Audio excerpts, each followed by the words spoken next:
If you are in a marriage, if there are amends to be made in this area, pay attention. No outsider can appraise such an intimate situation.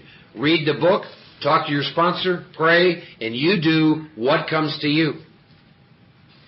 This is important.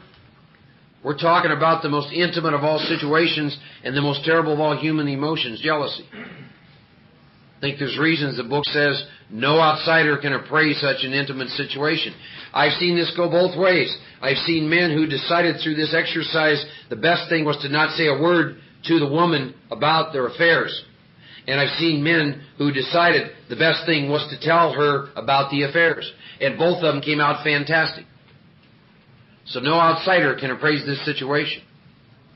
It says it may be that both will decide the way of good sense and loving kindness is to let bygones be bygones. Each might pray about it, keeping the other one's happiness uppermost in mind. Keep it always in sight. We're dealing with that most terrible human emotion, jealousy. Good generalship may decide the problem be attacked on the flank rather than risk a face-to-face combat. If we have no such complications, there's plenty we should do at home. Sometimes we'll hear an alcoholic say the only thing he needs to do is keep sober. Certainly he must keep sober, for there will be no home if he doesn't. But he is yet a long way from making good to the wife or parents whom for years he has so shockingly treated. Passing all understanding is the patience mothers and wives have had with alcoholics. Had this not been so, many of us would have no homes today or would perhaps be dead. And these next few sentences describes me and most drunks I've known. The alcoholic is like a tornado roaring his way through the lives of others. Hearts are broken, sweet relationships are dead, affections have been uprooted, selfish and inconsiderate habits have kept the home in turmoil. We feel a man's unthinking when he says sobriety is enough. He's like the farmer who came out of his cyclone cellar to find his home ruined. To his wife he remarked, "Don't see anything the matter here, Ma. Ain't it grand the wind stopped blowing?" Page 83, here's some real instructions that I can do on a daily basis for my family. For me, my family consists of my brothers and sisters in AA. So these are tools I can pick up in my daily meditation, in my interaction with them. Here's what it says. Yes, there's a long period of reconstruction ahead. We must take the lead. A remorseful mumbling, "We are sorry," won't fill the bill at all. Let me say that again. A remorseful mumbling, "We're sorry," won't fill the bill at all. Making amends is not about sitting across from someone saying, "I'm sorry." We passed out a form, and when I make amends, I follow the same procedure. And it comes out of the book. I'm in a 12-step program for recovery. I will never get over drinking till I've done my utmost to straighten out my past. In my relationship with you, this is where I was at fault. I borrowed this $500 from you, told you I would pay it back, and did not. I slandered your names at times. I did this, I did this, I did this. When I get done talking about where I'm at fault, here's a question. Do you need to tell me how what I did harmed you? And then I shut up. And I listen. And they will tell you how your actions harmed them. And then I ask another question. In addition to that, is there anything else I have ever done that has harmed you? And they will sometimes say yes. Now that you've mentioned it, this and this and this. And then I ask the most important question of all. What can I do to set things right between us to balance the books? And I shut up. And they tell me. And if it's moral and if it's legal, I do it. Understand something about finishing amends. Finishing amends isn't just about the approach. It's about doing what's asked of you to do. For example, my sponsor, when he made amends to his mother, you know what she told him she wanted him to do? She said, "I only wanted you to be happy." Since that day, every time his mother sees him, he's happy, irregardless of what's going on in his life. Why? Because that's what she told him she wanted him to do to make amends to her. So he shows up at her house, he's happy all the time whenever he's around his mother. That's what we do when we make amends. What can I do to set this right? What can I do to balance the books? So it says we ought to sit down with the family and frankly analyze the past as we now see it, being very careful not to criticize them. Their defects may be glaring, but the chances are our own actions are partially responsible. So I clean house with the family. Now I'm going to be given a spiritual tool. I ask each morning in meditation that my Creator show me the way of patience, tolerance, kindness, and love.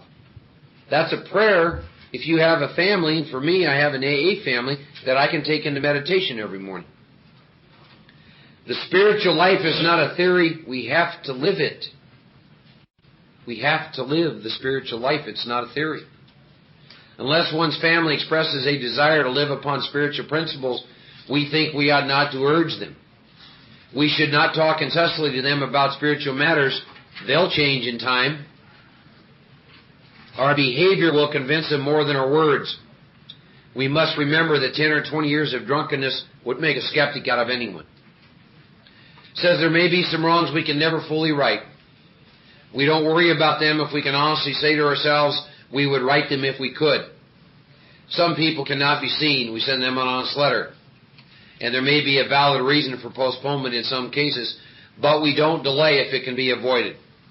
We should be sensible, tactful, considerate, and humble without being servile or scraping. As God's people, we stand on our feet. We do not crawl before anyone.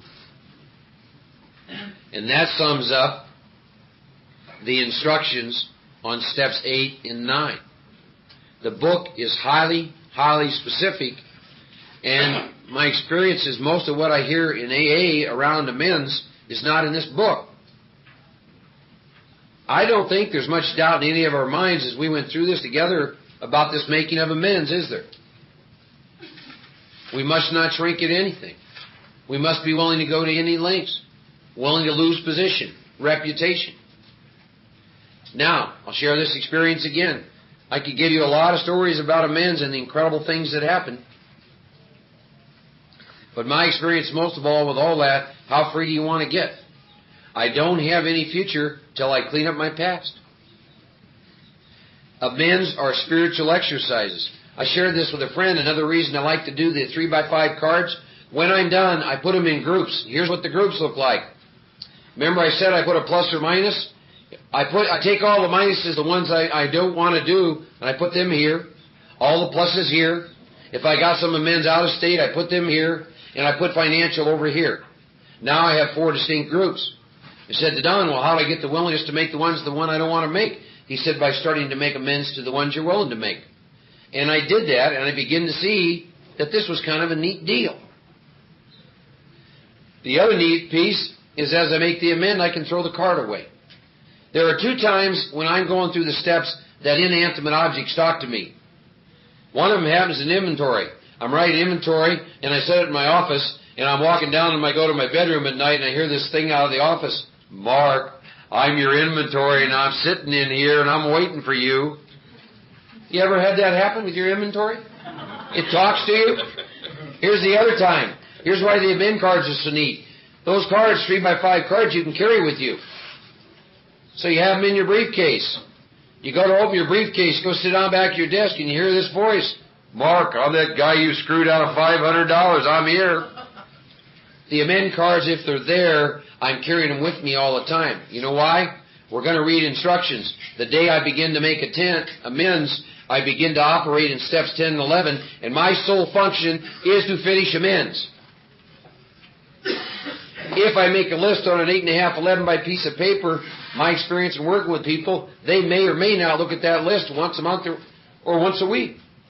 But you get all these 3x5 cards, and you begin each day. When I started amends, my sponsor only had one question for me. When I saw him, it wasn't even a low. It was, how many amends do you have left? I know this works. There's a lady sitting in this room that left here 60 days ago and started with like 65 amends. She's only got 22 left. I told you, there's a man sitting in this room, went down to Trinidad. I love this when people say, well, I can't go make all the amends. His story's like one of hundreds. Hopped a plane, spent his own money, went down to Trinidad and spent a month making every amend he was consciously aware of. I love this story. You guys will get a kick out of this. You know how they do amends on Trinidad because it's an island? When it comes time for amends, the sponsor comes and picks up the protege and takes him on every single amend. Wow. I'd love to have my sponsor with me. But think about that. That'd be kind of a neat deal. It is possible to finish all your amends. How much freedom do you want? Are you really willing to go to any length? There are levels of freedom in this program. And it does get down to how much freedom do you want? You will have more of a future as you clean up the past. Because the things that have you blocked from God and other people get removed from you. Are amends easy? No. Are they fun? No. Are they rewarding? Absolutely. To get free from your past. There's nothing like it in the world. The day when you finish the last one. The absolute last one. And you know in your conscious memory, there's no harm left that you haven't attempted to clean up. Give you an idea. The book talks about I'll send out an honest letter. Here's what I do on amends from the past a long time ago. First of all, I try and find an address. If I can't find an address, I try and think, is there someone I know that knows them? If not, I can go to the library in the town I think they're living in and try and find them. And if I have a real old address, even if I know it's not any good, I write the letter and send the letter out into the universe. Then I've met the criteria of the book. I've done my utmost to make that amend. Some interesting things happen off that stuff. I think I'd like to stop. We're going to take a little break, and then we're going to come back, and we're going to take a look at the promises, and then I'm going to show you some stuff with 10 and 11. Okay? Oh, I'm Mark Houston. I'm an alcoholic. We are heading into the home stretch here. Probably about another hour and a half, and we'll be finished here. Page 83. Bottom of the page. We read, I stressed a lot the promises in the big book, and I did that because we read the first promise on the title page. We read some incredible promises in the second step. We read about a lot of promises after we made our third step decision. Some of the most powerful promises in the whole book come after I've shared my inventories with somebody. Fifth step promises. There were promises after the seventh step. And now we're going to take a look at the promises we get about what happens when I attempt to go out and clean up the wreckage from my past. So page 83, bottom of the page says, if I am painstaking about this phase of my development, highlight the word painstaking, I will be amazed before I am halfway through. Now let me explain what halfway through means. If I have 100 amends, it means that I will be amazed before I get to 50. I have had different experiences. I have sometimes been amazed at what happens when I finish my cards. I have been amazed when I finished all of them, and I've been amazed when I'm halfway through, so I've had all different experiences. But here's some of the promises I get as a result of being painstaking about this phase of my development, making amends. I'm going to know a new freedom and a new happiness. I will not regret the past, nor will I wish to shut the door on it. I will comprehend the word serenity, and I will know peace. No matter how far down the scale I've gone, I will see how my experience can benefit others. That feeling of uselessness and self-pity will disappear. I will lose interest in selfish things, and I will gain interest in my fellows. Self-seeking will slip away. My whole attitude and outlook upon life will change. Fear of people and of economic insecurity will leave me. I will intuitively know how to handle situations which used to baffle me. I will suddenly realize that God is doing for me what I could not do for myself. Sometimes when I get to page 84, having had experience with all the promises in this book, I'm overwhelmed by how much God loves me. We're not talking just little promises of you're going to have a nice day here. We're talking about being rocketed into the fourth dimension called the world of the Spirit, and literally every single area of your life being dramatically changed, and most of all, that interior change that takes place. Goes on to say, are these extravagant promises? We think not. They are being fulfilled among us, sometimes quickly, sometimes slowly. That sentence might speak to me about how long I take to make amends. Next sentence I think is very important. These promises will always materialize if I work for them. We've been shown how to work for them, haven't we? Go make the amends. I want to share some stuff in 10 and 11. I've been able to spiritually understand these steps more in the last 2 years than ever before, and in particular in the last year. And that's what I want to share with you. I hear in meetings that 10 and 11 are maintenance steps. They are not maintenance steps for me at all. They are growth steps, tremendous growth steps. So let's go through and take a look at what happens. Now, it says this thought brings us to step 10. What do you think the book means when it says this thought? The thought is those promises will materialize if I continue to make my amends. That's the thought. So, when we look at the instructions in the big book, the day that I got through with all my cards and I was going to start making the first amend was the day my sponsor said, come on over to the house and we're going to sit down and go over the instructions on the 10th and 11th step. And the reason is, we're going to read in the 10th step, the instruction is, I commence this way of living as I vigorously clean up the past. I was at a meeting not long ago, and a person was out making amends, and we talked a little bit afterwards, and I was explaining to them how I used 10 and 11 to go make amends, and they said, my sponsor told me not to do anything with 10 until I was done with amends. I was flabbergasted.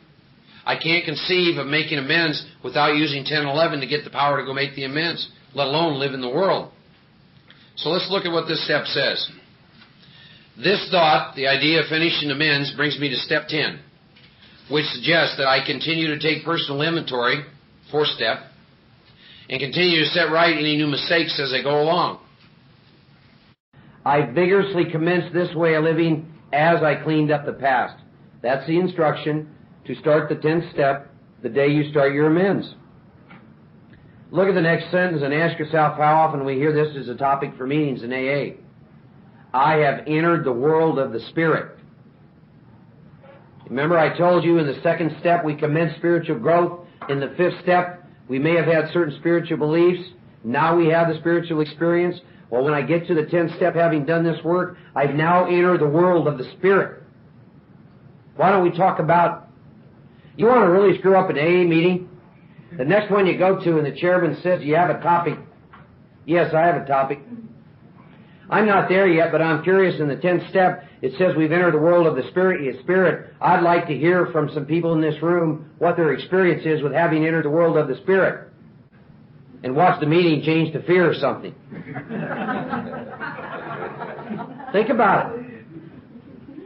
Look at the next sentence. It says we've entered the world of the Spirit. My next function is to grow. Circle the word grow. Is to grow in understanding of effectiveness. Is it possible that I'm supposed to grow in understanding and effectiveness of what it's like to have entered the world of the Spirit? Think about that. Is it possible? The book is suggesting that my next function is to grow in understanding of effectiveness of what it's like to have entered the world of the Spirit. This is not an overnight matter. It should continue for my lifetime. It says continue to watch for selfishness, dishonesty, resentment, and fear. Well, that's my fourth step, isn't it? When these crop up, that implies they're going to crop up. I ask God at once to remove them. That's what I do in step 6 and 7. I discuss them with someone immediately, step 5, and make amends quickly if I've harmed anyone, step 9.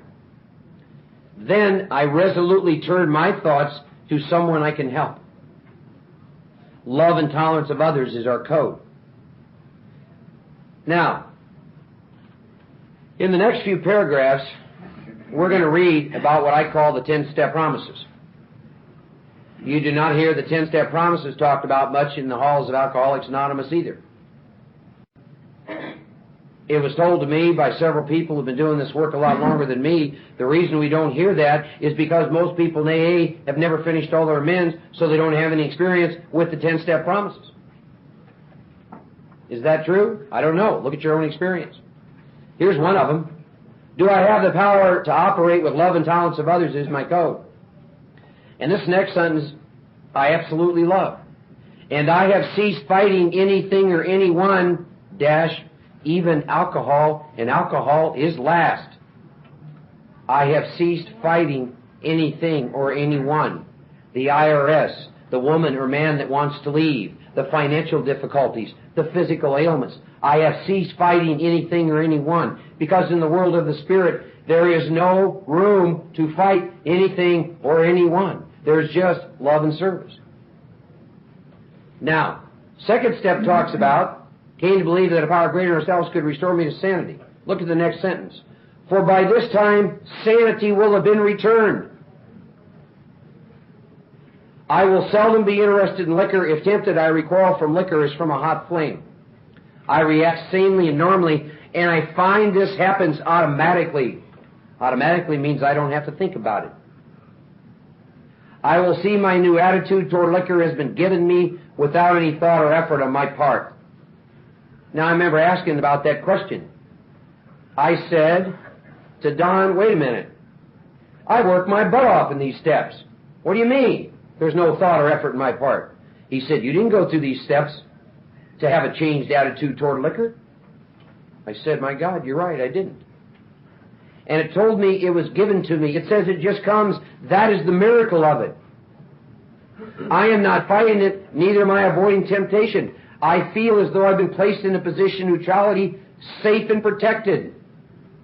I have not even swore off. Look at the next sentence. Instead, the problem has been removed. We talked earlier about the power of choice. In the world of the Spirit, there is no more the power to choose booze than there is to stop breathing. The idea of operating in the world of the Spirit and drinking alcohol cannot coexist in the same place. You see what the book's trying to tell me? The problem's been removed in the 10th step as a result of all this other work, and I've entered the world of the Spirit. It says, it does not exist for me. The problem has been removed. It does not exist for me. What problem? Craving of the body, obsession of the mind, spirituality, the root of my problem, all those things. They've been removed. They don't exist for me anymore. And I now operate in the world of the Spirit. I'm neither cocky nor am I afraid. That is our experience. It says that is how we react so long as we keep in fit spiritual condition. Now I get a warning. It is easy. This is the only time the big book tells you anything is easy, and it's in the form of a deadly warning. It is easy to let up on the spiritual program of action and rest on my laurels.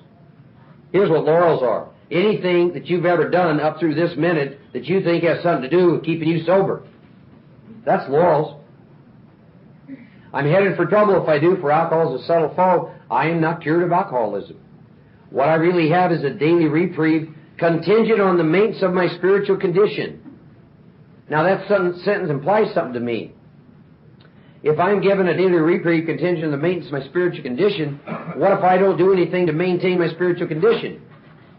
Common sense says I probably may not be given the daily reprieve. Remember, we looked at something about the obsession of the mind? I am unable at certain times to remember the consequences of the last drink. You see, there may be some people in AA who have a luxury of taking a day off from prayer and meditation. I am not one of them. That might be the day when I go get drunk. See what I'm saying? See what the book's trying to speak to us about? Every day is a day when I must carry the vision of God's will into all my activities. And now I get a prayer. How can I best serve Thee? Thy will, not mine, be done. There is a difference between God's will and the vision of God's will. We all know God's will. Don't lie, don't cheat, don't steal, treat people with respect, be kind, courteous, all the Boy Scout stuff. We know God's will. There's a huge difference between God's will and the vision of God's will for us. So what is the instruction in the book? Here's what it is. If I have to be at appointment A at 9 o'clock, I say a prayer before I go in there. God, how may I best serve Thee? Let Thy will, not mine, be done. And then I got another appointment at 10:30. And before I go into the appointment at 10:30, I say a prayer. God, how may I best serve Thee? Let Thy will, not mine, be done. It says before I begin all my activities. So as I move from one activity to another, I say a prayer. Goes on to say, these are thoughts which must go with me constantly. I can exercise my willpower along this line all I wish. It is the proper use of the will. Look what the 10 steps telling us. Sanity's been restored. I've been given the miracle of a changed attitude toward alcohol. No thought or effort on my part. The problem's been removed. It doesn't exist. I'm given a warning about staying in fit spiritual condition. I'm given a tool to stay in fit spiritual condition. And now it's telling me I can trust my will because it's aligned with God. Look at what the first and second step told us. You see the movement that's happened from the first step to where we are right now as a result of this process? These things we call the steps, done out of the Big Book of Alcoholics Anonymous. Next paragraph's got some interesting things in it. Much has already been said about receiving strength, inspiration, and direction from Him who has all knowledge and power. You want to try a little exercise sometime? If the book's saying much has already been said about receiving strength, inspiration, direction from Him who has all knowledge and power, you got a little free time, nothing to do, go back through your book and highlight everything where the book tells you how to get strength, inspiration, and direction from Him who has all knowledge and power. Now another little warning. If I carefully follow directions, I have begun to sense the flow of the Spirit into us. Remember I said we must gain access to God and then come to believe? The book time and time again talks about the power of God flowing into me. To some extent I become God conscious. I have begun to develop this vital sixth sense. Now I want you to think about something. We all know what the first major five senses are, don't we? Seeing, hearing, taste, touch, smell. Is it possible the book is suggesting to me that I can take the world of the Spirit, my conscious relationship with God, and it can now be a sixth sense that I can use in this world just like sight? Absolutely. That's exactly what it means. My relationship with God, the power, the peace, the sense of direction and happiness now becomes a sixth sense to me just like vision, just like hearing, just like taste, just like touch. And do you know what I found? My ego takes my God-given senses like sight and uses them to separate me from you. It does stuff like this, hearing. I go into meetings of AA, and I hear middle of the road solution. You know what my keen alcoholic mind says? Don't want to talk to that person, they're full of shit. What did I just do? I just separated myself from somebody that I could maybe be helpful to. Here's what I found. When I'm in touch with my sixth sense, it controls all my others. And now I can use them like God intended me to use them. Everything in my life is a direct offshoot as a result of living in the world of the Spirit, my personal relationship with God. Now I can make better use of hearing, seeing, touch, smell, taste. Wow. And what do we hear in AA about the 10th step? Well, the 10th step is about continuing to take personal inventory and making amends. Give me a break. The 10th step is about entering the world of the Spirit and growing in understanding and effectiveness about what it's like to operate in the world of the Spirit, bring it down here to move out there. That's what the 10th step is about. You see what I said about I can't imagine making amends without using the tools of the world of the Spirit to do that with? Imagine taking your relationship with God and all the tools of the 10th step and going making amends. You think making amends is any big deal?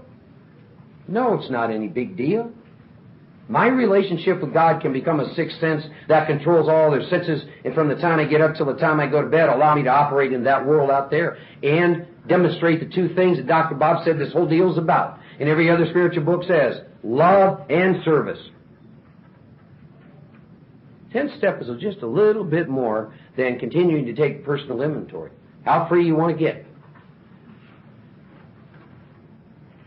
Told a friend this the other day. What you all call, I think, the real world, for the most part, is an illusion to me anymore. For me, the real world's the world of the Spirit. The book told us this, and we agnostic, that this world that we call the real world is an illusion. We look at a table and say it's a table. No, it's not. It's a mass of electrons. Is it possible to take the world of the Spirit and have it dominate everything that I do? All my personal relationships, my career, my physical health, everything. Yeah, I believe that's possible. And is it possible that everything is in fact an offshoot of that part of me, my spiritual being? My experience is, and a lot of people like me say, yeah, that's where it's all at today. That's why in the world of the Spirit it don't make sense. The problem's out here, and I tell people, go over here, and they look at me like I'm nuts. I got a guy I'm doing some work with. He comes to me. He's got all kinds of problems in many different areas. All of them sitting right out here. Job, relationships, all kinds of stuff. I said, good, well, we're going to go over here and work the steps. He looks at me like I'm crazy. The world of the Spirit is not a theory. I have to live it. I go over here and work in my right relationship with God, and all of a sudden, all this takes care of itself. Wow, that's interesting. Step 11. suggest prayer and meditation. If you don't know the difference, take a dictionary and look up what prayer is and look up what meditation. They are not the same. We should not be shy in this matter of prayer. Better men than we are using prayer constantly. Prayer works if we have the proper attitude and work at prayer. Now that's interesting. It says prayer will work if I have the proper attitude. Well, don't you think it's important to know what the proper attitude is? I know all kinds of people have been in AA for years. Not once they ask themselves the question, you know what? I wonder what the hell the book means when it says the proper attitude. So I went and asked several people. They all told me the same thing. It's that attitude on page 55, that I sweep aside prejudice, think honestly, and search deep within me. Remember? It says, with this attitude I cannot fail. That's the attitude. See, God's world is limitless. Mine is very limited. If I close my mind, if I bring prejudice into anything I'm doing, including prayer and meditation, I just block myself off. And it also uses 3 words drunks hate. Work at it. I tricked the people in my home group when they asked me to chair a meeting. Here's how I tricked them. First question. Are we all in agreement that we are sober today as a result of a relationship with a loving God as we understand Him? Absolutely, Mark. Couldn't be wrong. Oh, you're right on that one, buddy. And are we pretty much in agreement that every other relationship and everything else we do stems from that relationship? Yeah, we all agree with that, Mark. Good. Then here's my third question. How much time do you spend in the morning in that relationship with your loving Father? Who would like to volunteer to speak? Nobody. But then we went around, and I heard a little honesty. 10 minutes. That person later revised it to 3. I'll submit something to you, because I just went through this exercise with a good friend. He was struggling in some areas. Basically, the spirituality was taking root in him. And I asked him how much he was doing in prayer and meditation. He initially says, I'm busy, I gotta go, I'll come back later. Came back and said, well, I get in the shower, say hi to God, and hop in my car. I said, I'll tell you what, you try this for 5 days. If it doesn't work, don't do it anymore. You spend 15 minutes to a half hour of prayer and meditation, developing that relationship with God. He did. Half hour, 5 days. Everything changed overnight. Why? The book tells me why. Because in prayer and meditation, I begin to understand what it's like to operate in the world of the Spirit and operate in God's kingdom and gain access to my loving Father. And He begins to empower me, and He begins to give me ideas, and He begins to get rid of the selfishness. If I'm spending 5 or 10 minutes in meditation, that's what I'm taking out in the world all day. And by 10 o'clock, we're crazy. Right? I heard this about, well, I could start my day over at AA any time. That's true. Why don't you just start it in the morning? Lay your foundation. It's not necessary. What is it? How does it go sometimes? Let's see, I'm too busy. You just don't understand? Well, I don't know. Think about how much time you're spending in the morning in that relationship with God. And if your experience is like mine, which is that my entire world as I know it is derived from that relationship, consider the idea of spending a little more time with Him in the morning, and I will guarantee you awesome results during the day. Try it. Test it. Doesn't work, call me and bitch at me. Now, I want to skip this paragraph about retire at night, and I want to start with upon awakening. When I get up in the morning, I begin with, when I'm going through the work, with a set-aside prayer. I do a 3rd-step prayer and a 7th-step prayer, and then I open my book to page 86. And I go through these instructions, and I say every prayer that this asks me to pray. And then I go back and I read all of the 10th-step, and I pick up all the tools available to me from the world of the Spirit. Then I spend time just praying for people. And then I take a period of time in meditation, and my goal in the period of meditation is to get quiet and just feel and experience the presence of God. So, let's look at what it tells me. On awakening, let us think about the 24 hours ahead. We consider our plans for the day. Circle the word think and circle the word consider, because they are different. I'm going to show you how to take the work you do when we retire at night into your meditation when we get up in the morning. There's a difference between thinking about the 24 hours ahead and then considering the plans for the day. In thinking, when I've done my nightly review, if there's some stuff I got to clean up, plus I answer some questions of what God wants me to be. So when I think about the day, I think about, God, what do you want me to be? What is your vision for me in all my areas? Then I consider my plans, meaning I got to be here at 9, here at 10:30, here at 12, here at 1.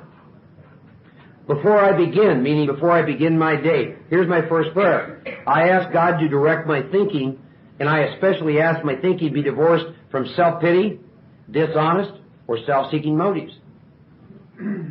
Now look at the promise. Under these conditions, meaning having asked God in this prayer, I can employ my mental faculties with assurance, for after all, God gave me brains to use. My thought life will be placed on a much higher plane when my thinking is clear of wrong motives. Now I get another prayer. In thinking about my day, I may face indecision. I may not be able to determine which course to take. So in my morning meditation, if there's some things that need to make a decision, I'm now given another prayer. Here I ask God for inspiration, an intuitive thought, or a decision. And then I relax and take it easy. I don't struggle. I'm often surprised how the right answers come after I tried this for a while. What used to be a hunch or the occasional inspiration gradually becomes a working part of the mind. Being still inexperienced and having just made conscious contact with God, it is not probable that I'm going to be inspired at all times. Some of us have been around AA have suffered from this next one. I might pay for this presumption in all sorts of absurd actions and ideas. I absolutely know God wants me to marry this woman I met 2 days ago. He spoke very clearly to me. It says, nevertheless, I find my thinking will, as time passes, be more and more in the plane of inspiration I come to rely upon. Now I'm going to be given some more prayers. I usually conclude the period of meditation with a prayer, that I be shown all through the day what my next step is to be, that I be given whatever I need to take care of such problems. Another prayer, I ask especially for freedom from self-will, and I'm careful to make no request for myself only. It says I may ask for myself, however, if others will be helped. I had to have an elder explain that to me. Here's what it means. Mark, if you're real judgmental, you can't help others. So in your prayer, ask God to remove that part of you so that you can help people that day. That's what it means. I can ask for myself if others will be helped. If I'm being judgmental, I can't help you. If I'm in fear, I cannot help you. So I look at any areas, anything going on with me that prevents me from being of help to you. And I ask God to remove that. It says I'm careful never to pray for my own selfish ends. Many of us have wasted a lot of time doing that. It doesn't work. You can see why.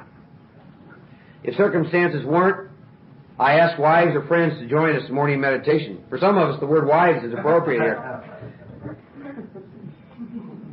If I belong to a religious denomination which requires a definite morning devotion, I tend to that also.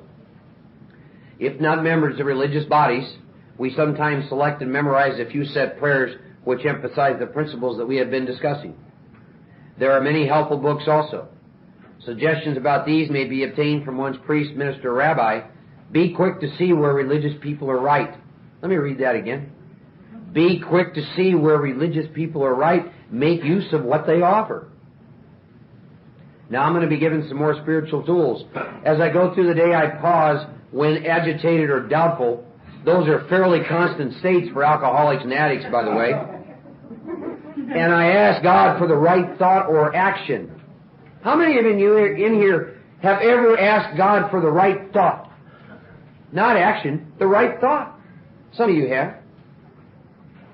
I constantly remind myself I'm no longer running the show, humbly saying to myself many times each day, thy will be done. That's another spiritual exercise to use all through the day. Here's the promise if I do this stuff. And they use an interesting word. They use the word danger. It says I'm then in much less danger of excitement. Think about that. Excitement is dangerous for an alcoholic and an addict. It's dangerous for us.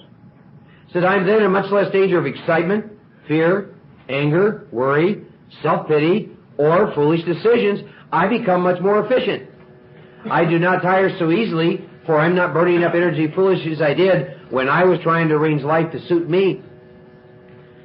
This next paragraph.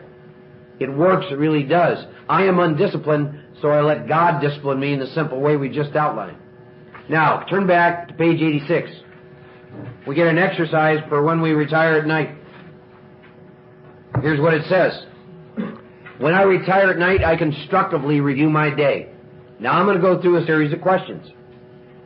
Was I resentful, selfish, dishonest, or afraid today? My answer for all four of this every day since I first did this work is yes. Do I owe an apology? Sometimes I do, sometimes I don't. Have I kept something to myself which should be discussed with another person at once? And I look at that. Was I kind and loving toward all? I didn't do very well there. And I love that. Was I kind and loving toward all? The little gal at the checkout counter that's got a stream full of people wading through. The gas station attendant. The lady at the dry cleaners. Was I kind and loving toward all? What could I have done better? Well, I spent 3 minutes in prayer and meditation. I think if I'd maybe spent a little more time like that crazy Mark talked about, what could I have done better today? Was I thinking of myself most of the time? I tell the clients this. If there was a device that measured how often you and I think of ourselves, and we woke up at 8, the thing would blow up by 9. We are so turned inward, it's absolutely incredible. Was I thinking of myself most of the time? Yeah, I did a lot of that today. Or was I thinking of what I could do for others, of what I could pack into the stream of life? Let me explain what happened in the process of doing this work.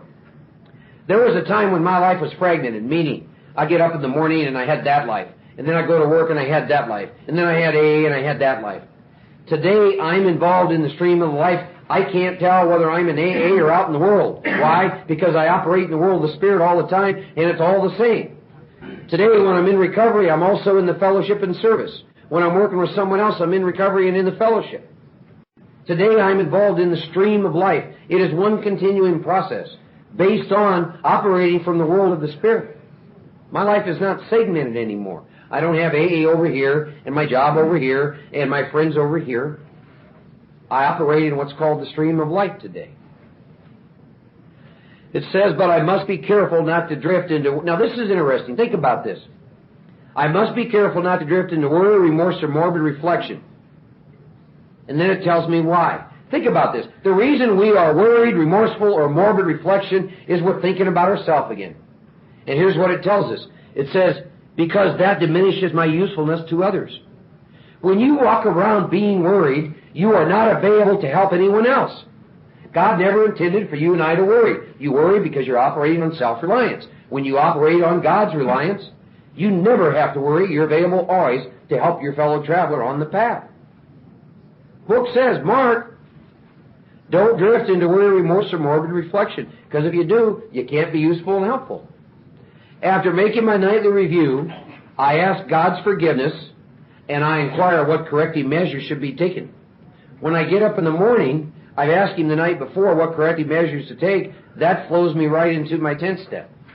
When I think about my plans for the day, well, the day before, I was real short with 2 people, and I want to go make amends to them a day. You see how it flows?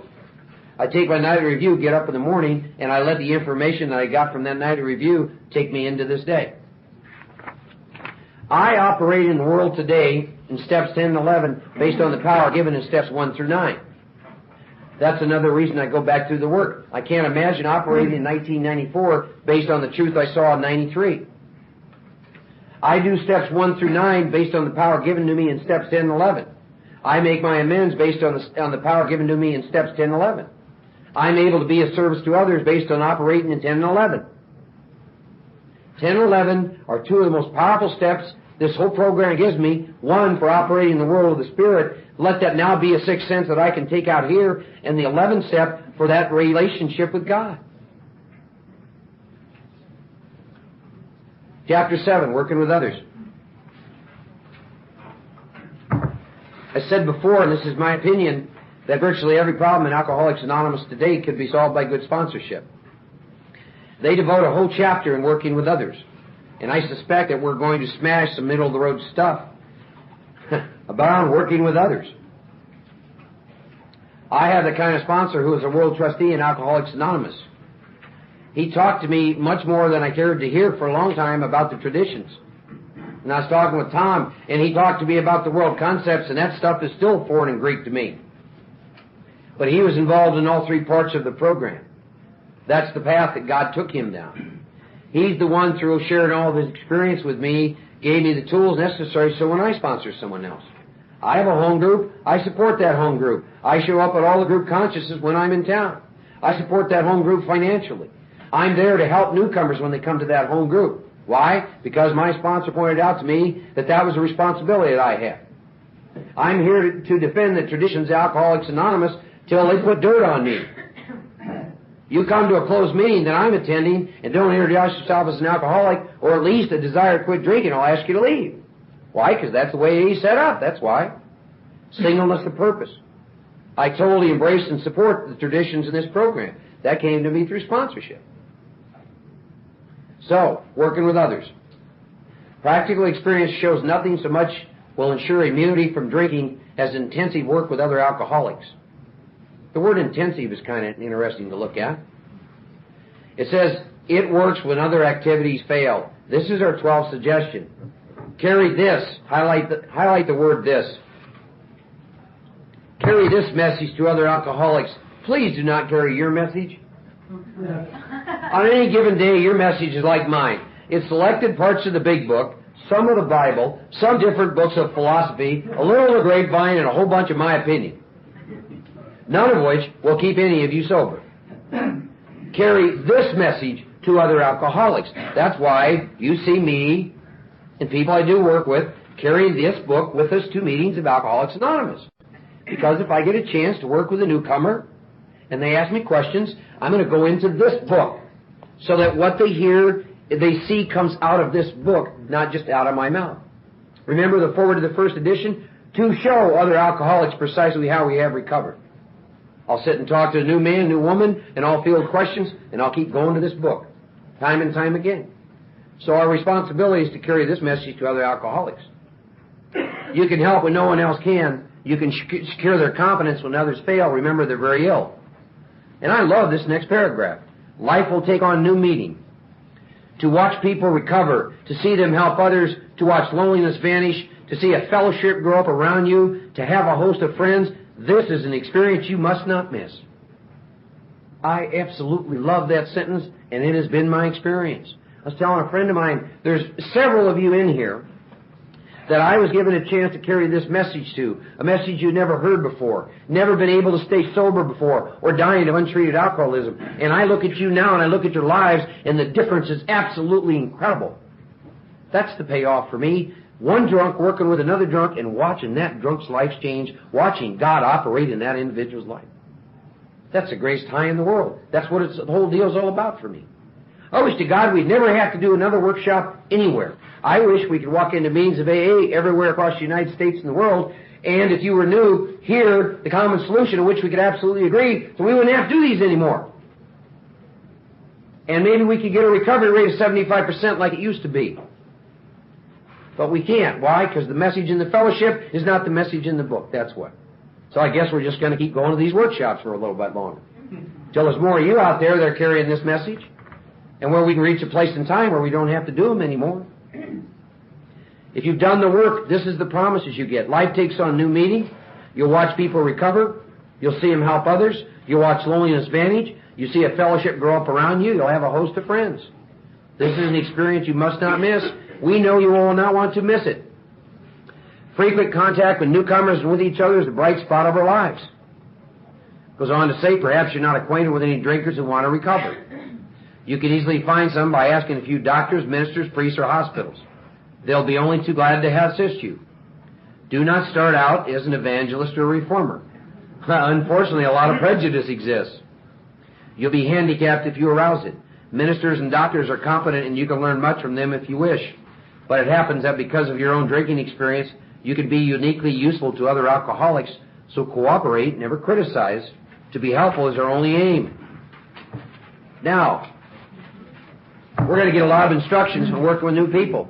Here's the first one. When you discover a prospect for Alcoholics Anonymous, find out all you can about him. I go to meetings. You know what I hear from the chairperson? If you got less than 90 days, we don't want to hear anything you got to say. How in the hell do I find out anything about him? Book says, Mark, you need to find out everything you can about this man or woman if you're going to help him. What are we doing telling newcomers you ain't got nothing to say? I don't understand that.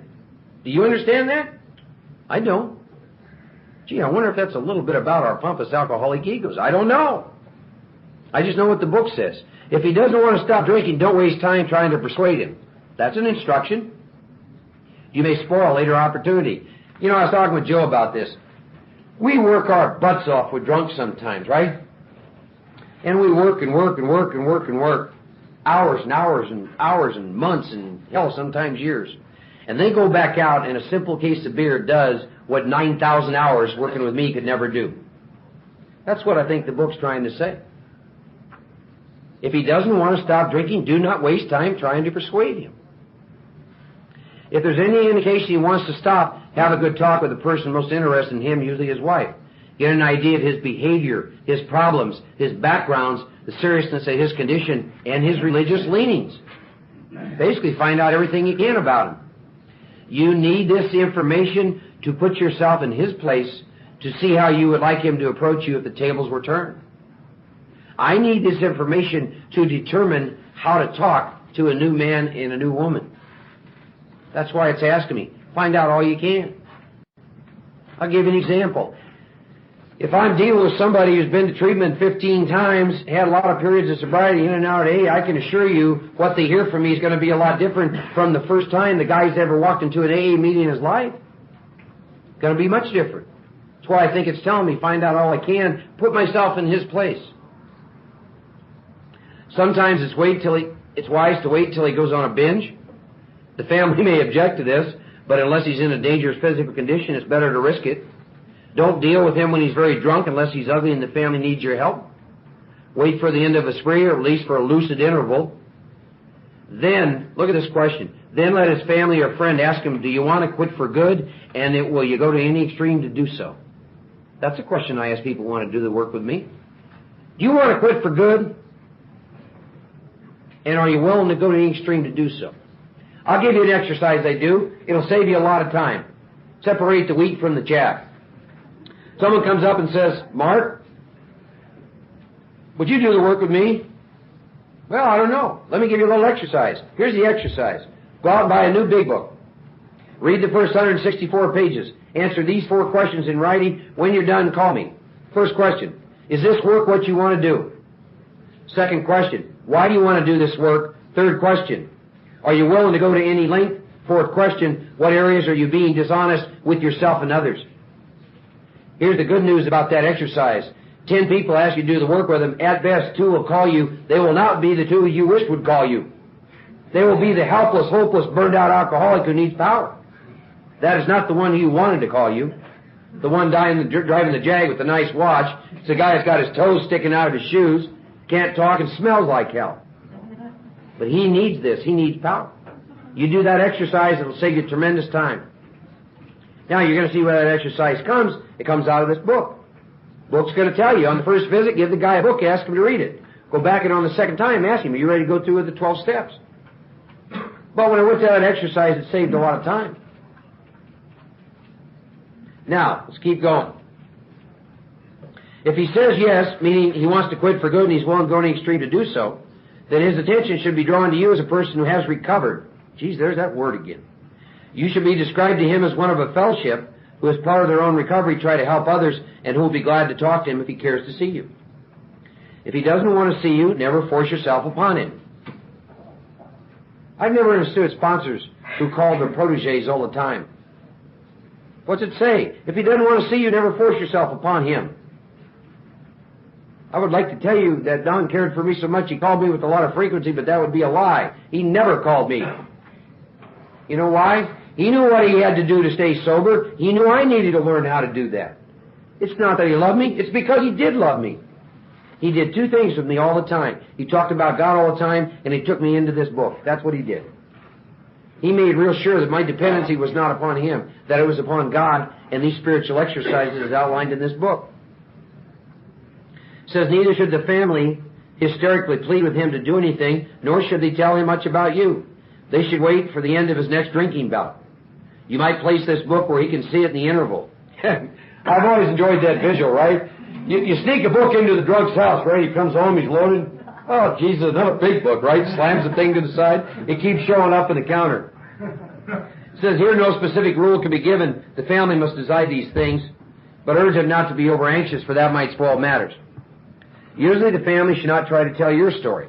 When possible, avoid meeting a man through his family. Approach through a doctor or institution is a better bet. If your man needs hospitalization, he should have it, but not forcibly unless he's violent. Let the doctor, if he will, tell him he has something in the way of a solution. When your man is better, the doctor might suggest a visit from you. Though you have talked with the family, leave them out of the first discussion. Under these conditions, your prospect will see he's under no pressure. He will feel he can deal with you without being nagged by his family. Call on him while he's still jittery. See again, this program. In the chapter 2 of the Wives, they list 4 categories of alcoholics.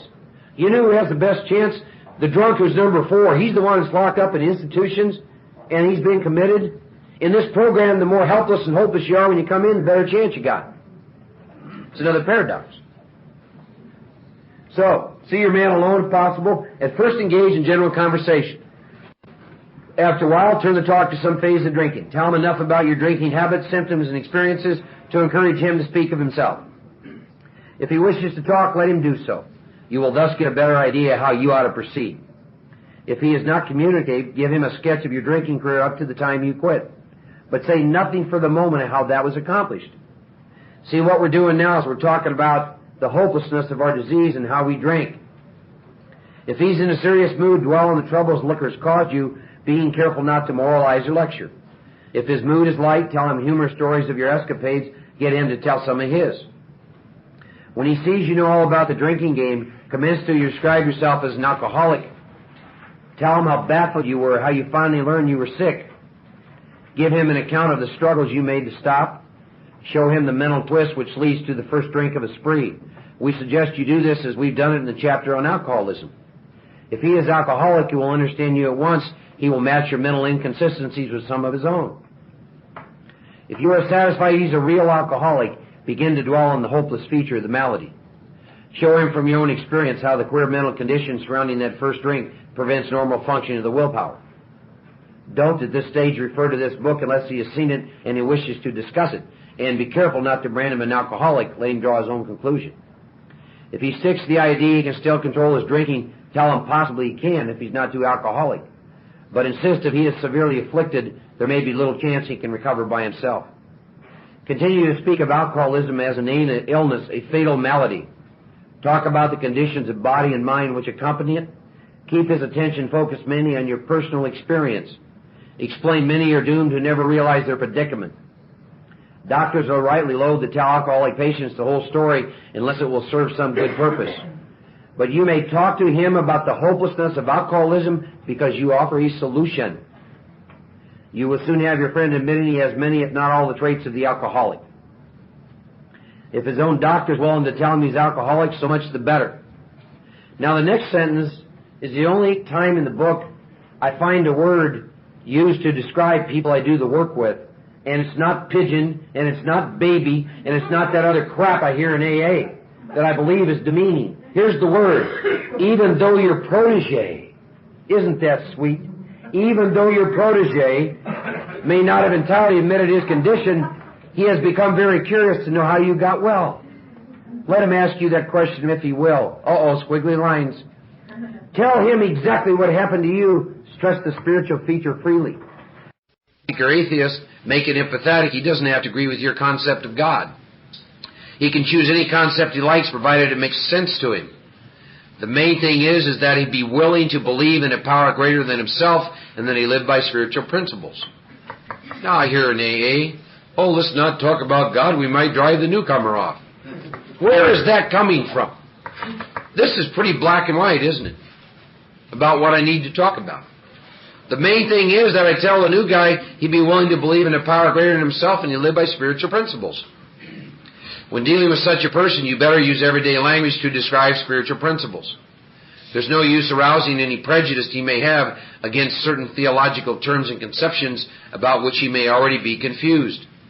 Don't raise such issues no matter what your own convictions are. Next paragraph's interesting.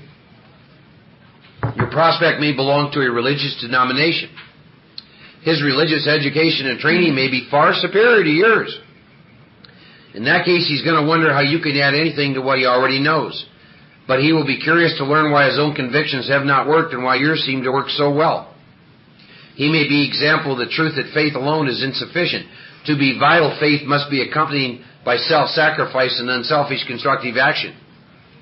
Let him see you are not there to instruct him in religion. Admit that he probably knows more about it than you do. But call to his attention the fact that whatever deep his faith and knowledge, he could not have applied it or he would not drink.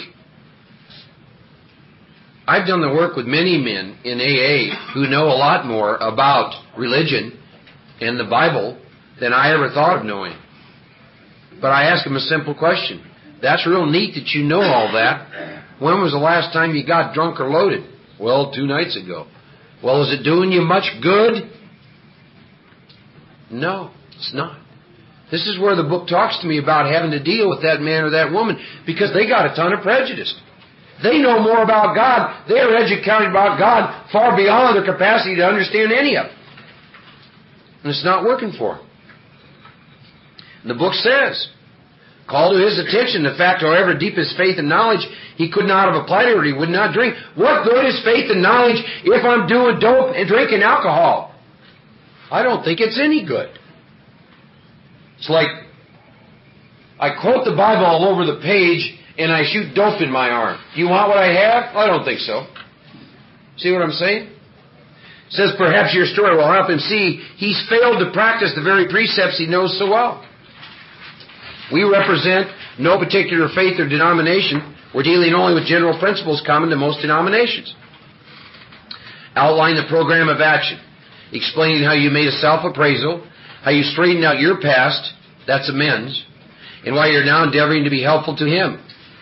It is important for him to realize your attempt to pass this on to him plays a vital part in your own recovery. Actually, he may be helping you more than you are helping him.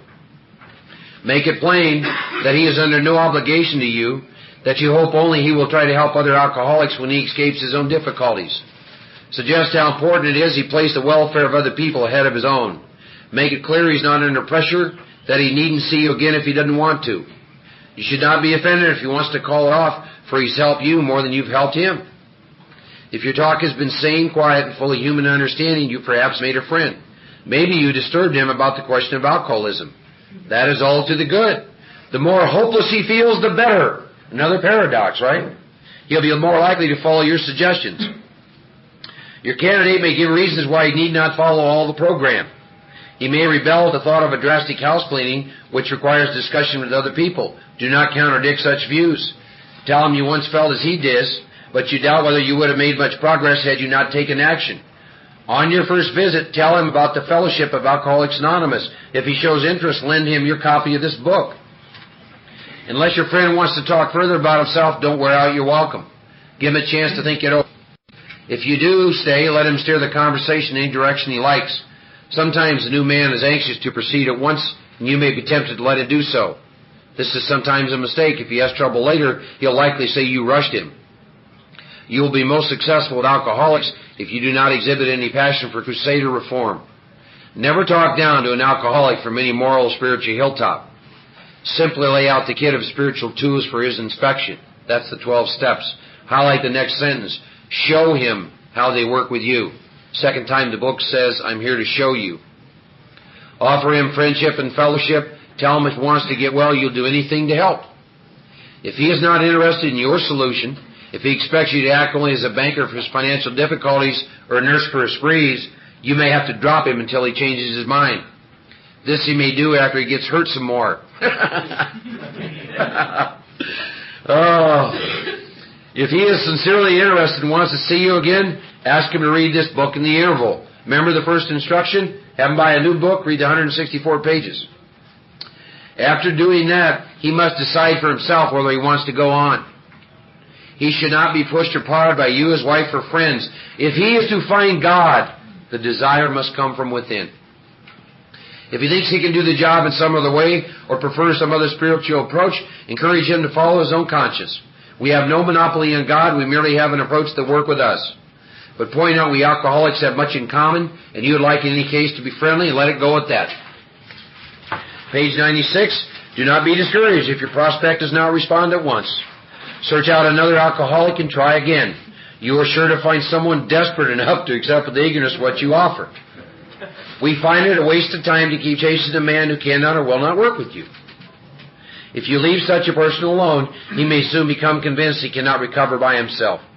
To spend too much time in any one situation is to deny some other alcoholic an opportunity to live and to be happy. To live and to be happy. To live and to be happy. One of our fellowship failed entirely with his first half dozen prospects. He often says if he had continued to work on them, he might have deprived many others who have since recovered of their chance. Next paragraph says, suppose now, Mark, you're making your second visit to a man. He's read this volume and says he is prepared to go through with the 12 steps of the program of recovery. Second visit to a man. Having had the practical experience yourself, you can give him much practical advice.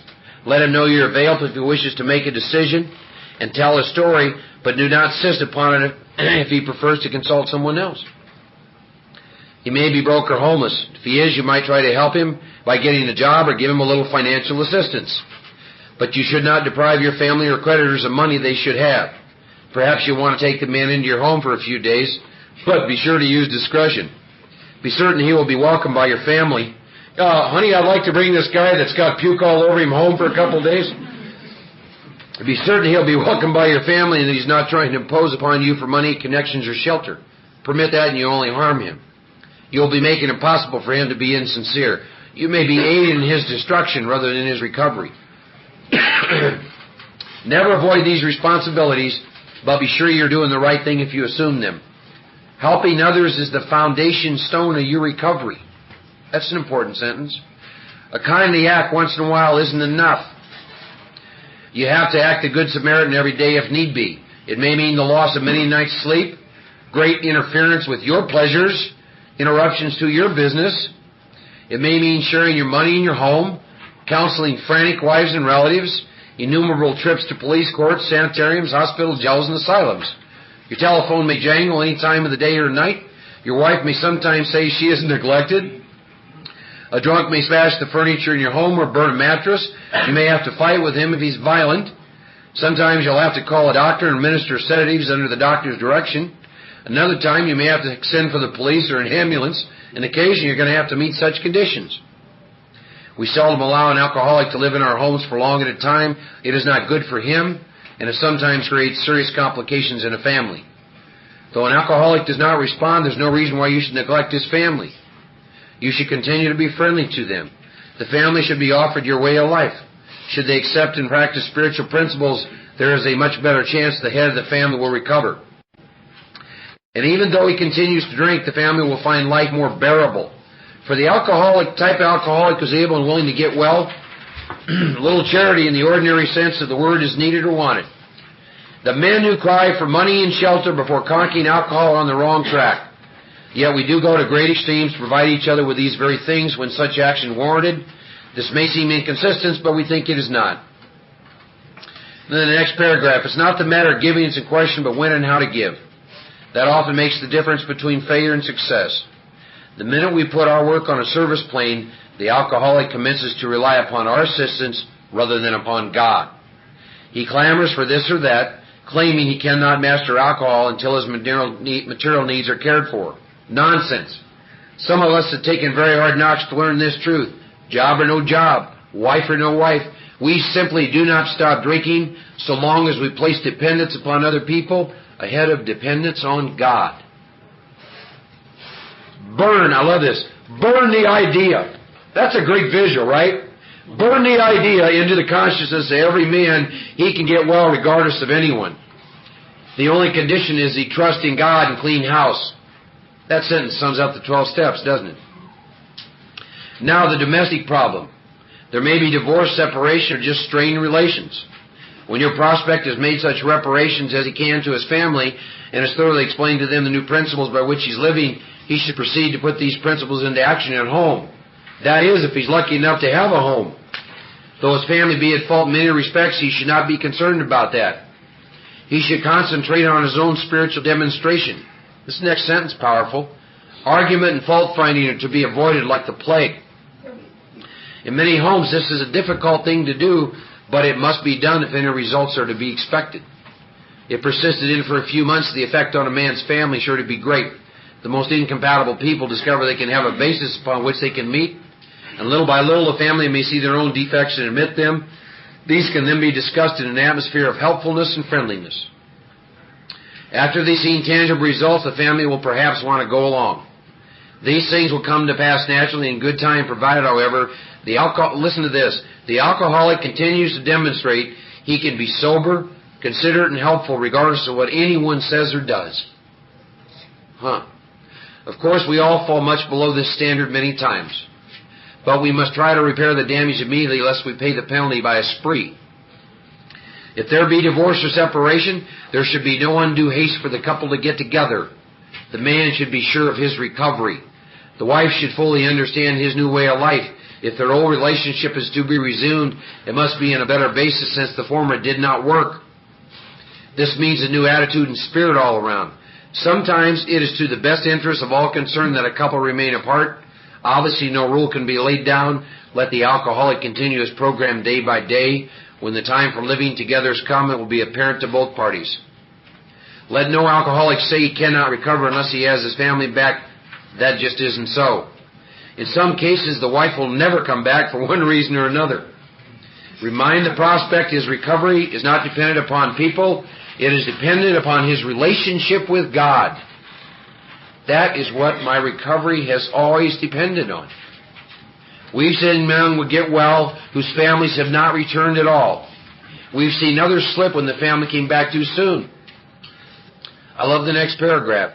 Both you and the new man must walk day by day in the path of spiritual progress. If you persist, meaning the path of spiritual progress, remarkable things will follow. When we look back, we realize the things which came to us when we put ourselves in God's hands were better than anything we could have planned. When we put our lives in God's hands, the things which come to us are better than anything we could have planned. I don't know about the rest of you, but most of my wants damn near have killed me. God's never given anything to me that wasn't wonderful. My wants have almost killed me. I reached a place where I began to understand what was said to me many years ago. Mark, anything God has in store for you is better than anything you got in store for you. Yeah, that makes sense. Follow the dictates of a higher power, and you will presently live in a new and wonderful world. It's the world of the Spirit, folks. A new and wonderful world. No matter what your present circumstances. You mean I can be poor and live in a new and wonderful world? You mean I can be single and live in a new and wonderful world? You mean I can have a physical handicap and live in a new and wonderful world? Yeah. When working with a man and his family, you should take care not to participate in their quarrels. You may spoil your chance of being helpful if you do. But urge upon a man's family has been a very sick person, and he should be treated accordingly. You should warn against arousing resentment or jealousy. You should point out his defects of character, not going to disappear overnight. Show them he's entered upon a period of growth. Ask them to remember when they are impatient the blessed fact of his sobriety. Here's a tool. If you've been successful in solving your own domestic problems, tell a newcomer's family how that was accomplished. Some of you in relationships, there's some great tapes sitting on that table that'll tell you how to take spiritual principles into relationships. If you're in a relationship and that's a struggle, go take a look at some of those. In this way, you're going to set them on the right track without being critical of them. The story of how you and your wife settled your difficulties is worth any amount of criticism. Assuming we're spiritually fit, we can do all sorts of things that alcoholics are not supposed to do. People have said we must not go where liquor is served. We must not have it in our homes. We must shun friends who drink.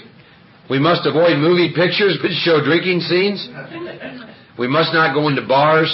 Our friends must hide their bottles if we go into their houses. We mustn't think or be reminded about alcohol at all. Well, our experience shows us this is not necessarily so. We meet these conditions every day.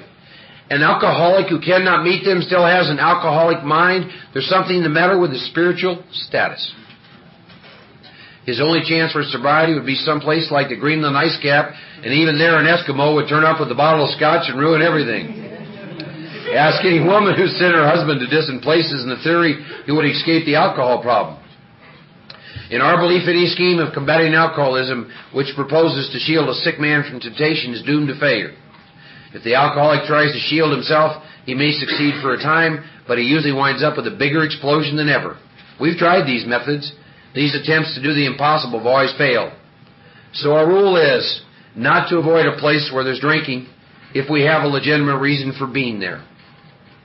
That includes bars, nightclubs, dances, receptions, weddings, even plain ordinary whoopee parties.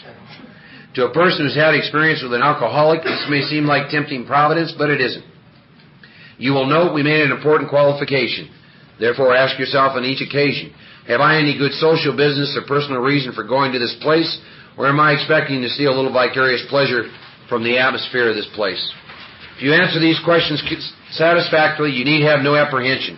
Go or stay away, whatever seems best, but be sure you're on solid spiritual ground before you start, and that your motive in going is thoroughly good. Do not think of what you will get out of the occasion. Think of what you can bring to it. But if you're shaky, you'd better work with another alcoholic instead. Why sit with a long face in places where there's drinking, sighing about the good old days? If it's a happy occasion, try to increase the pleasure of those there. If a business occasion, go and attend to your business enthusiastically. If you're with a person who wants to eat in a bar, by all means go along. Let your friends know that they're not going to change their habits on your account. At a proper time and place, explain to all your friends why alcohol disagrees with you. If you do this thoroughly, few people will ask you to drink. While you're if you get honest with them what you do when you drink, none of them will ask you to drink. While you were drinking, you were withdrawing from life little by little. Now you're getting back into the social life of this world. Don't start to withdraw again just because your friends drink liquor. Your job now is to be at the place where you may be of maximum helpfulness to others, so never hesitate to go anywhere if you can be helpful. You should not hesitate to visit the most sordid spot on earth in such an errand. Keep on the firing line of life with these motives, and God will keep you unharmed. Most of us keep liquor in our homes. We often need to carry it green recruits through a severe hangover. Some of us still serve it to our friends, provided they're not alcoholic. But some of us think we should not serve liquor to anyone. We never argue these questions. We feel each family, in the light of their own circumstances, ought to decide for themselves. We are careful never to show intolerance or hatred of drinking as an institution. Experience shows that such an attitude is not helpful to anyone. Every new alcoholic looks for the spirit among us and is immensely relieved when he finds we are not witch burners. A spirit of intolerance might repel alcoholics whose lives could have been saved had it not been for such stupidity. We would not even do the cause of temperate drinking any good, for not one drinker in 1,000 likes to be told anything about alcohol by someone who hates it. Someday we hope that Alcoholics Anonymous will help the public to a better realization of the gravity of the alcoholic problem. But we shall be of little use if our attitude is one of bitterness or hostility. Drinkers will not stand for it. After all, our problems were of our own making. Bottles were only a symbol. Besides, we had stopped fighting anybody or anything. We have to. Now, we have spent a considerable amount of time going through those 12 spiritual exercises called the steps. On your own sometime, make sure you read chapters 8, 9, 10, and 11. To the wise, the family afterwards, employers for you, and a vision for you.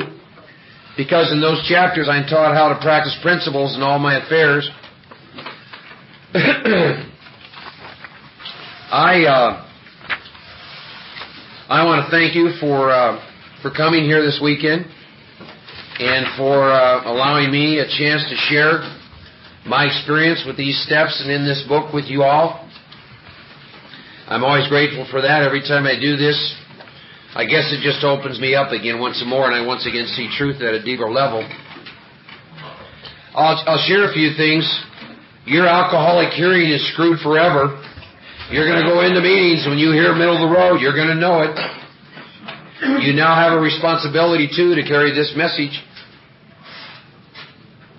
If you have not done the work in this book, find somebody who has done that. Start in the title page and go through and do that.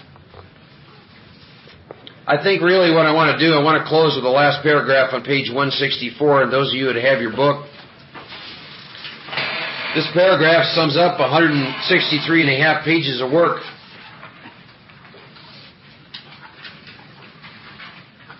And I love what it says to me. It says, abandon yourself to God as you understand God. Admit your faults to Him and to your fellows. Clear away the wreckage of your past. Give freely of what you find in joyness. We shall be with you in the fellowship of the Spirit, and you will surely meet some of us as you trudge the road to happy destiny. May God bless you and keep you until then. Thank you.